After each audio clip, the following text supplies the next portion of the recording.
I'm Marcus Hill, 29, a logistics coordinator, which is a fancy way of saying I notice when systems fail. On October 15th, I watched my marriage flatline in real time. I'd planned a movie night, overpriced tie, her favorite wine, The Princess Bride, lights down. 5 minutes in, her phone began its nightly symphony. Buzz, buzz, buzz. Her face lit up with that private smile that used to be mine.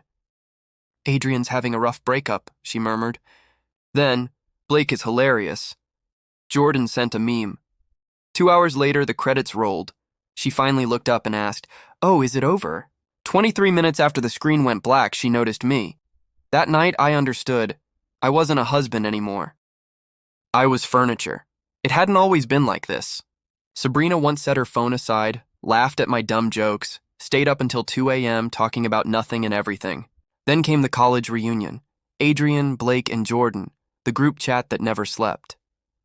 Suddenly, my wife lived in a parallel universe where three men always had a crisis, a joke, or a need that mattered more than the man sitting beside her.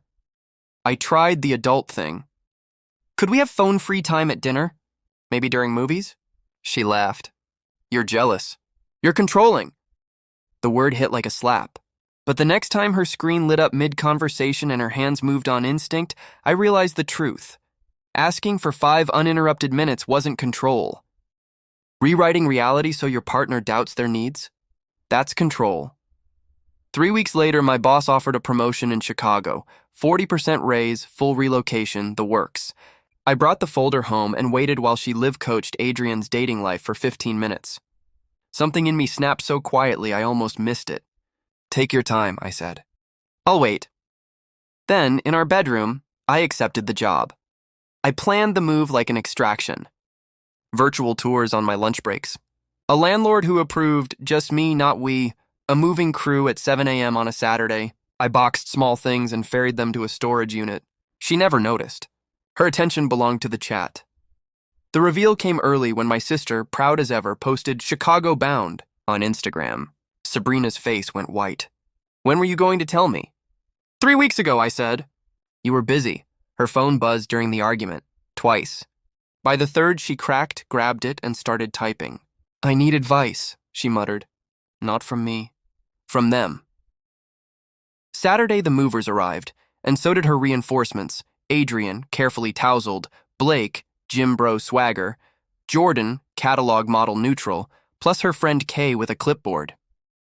They announced we needed to work this out like adults. I handed the foreman my receipts, 3 years of purchases in my name. Everything goes. The trio pleaded fairness. Kay invoked imaginary community property. I pointed to the credit card statements and to the last 6 months where they'd received my wife's best attention while I got leftovers. When Blake muttered "yet" after I said she wasn't sleeping with them, the room went quiet enough to hear packing tape tear. I told them the only prize they'd won was her full attention, permanent, undivided. Then I left. 8 hours and 17 minutes later, the Chicago skyline rose through a purple sunset. My new apartment was clean, quiet, and mine. No constant buzzing, no giggles to compete with. The next morning, the movers rebuilt my life in hardwood and morning light. Work lit me up again.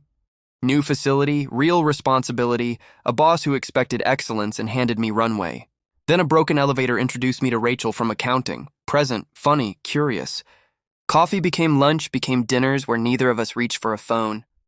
I didn't realize how starved I'd been for ordinary, undivided attention until I had it again. Updates about my old life arrived through my sister. The emotional support trio dissolved fast. Jordan moved to Denver and disappeared. Blake reunited with his ex. Adrian got engaged to the coffee shop girl and stopped needing Sabrina's midnight counseling. Sabrina crashed on a friend's couch, then her parents' spare room. She messaged my sister, then emailed me 5 single-spaced pages about growth, therapy, and replanted gardens. I replied with 2 sentences, "Please don't contact me again. I wish you the best." When email failed, she tried LinkedIn, then my office under fake names. We blocked everything. Here's the part that surprised me. If she'd fought half that hard for our marriage when we were married, by simply putting her phone down, we might have made it. But the point wasn't me. It was having a husband. Any husband. Possession, not love. Life in Chicago kept getting better. Rachel and I built something simple and sturdy, Books mixing on shelves, mugs sharing a cabinet, decisions made together. My mom met her and whispered after dinner, "It's nice to see someone look at you while you're talking." That sentence landed like grace.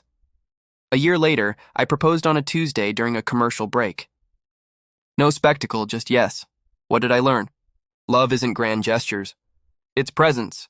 It's choosing the person in front of you over the ping in your pocket, over and over, especially when it's boring. When someone shows you their priorities, believe them. When silence speaks louder than promises, listen. And when being alone feels kinder than being ignored, choose yourself. The best revenge isn't a takedown post. It's a life so peaceful you're grateful the wreckage cleared your path. Silence spoke. I finally heard it, and I walked.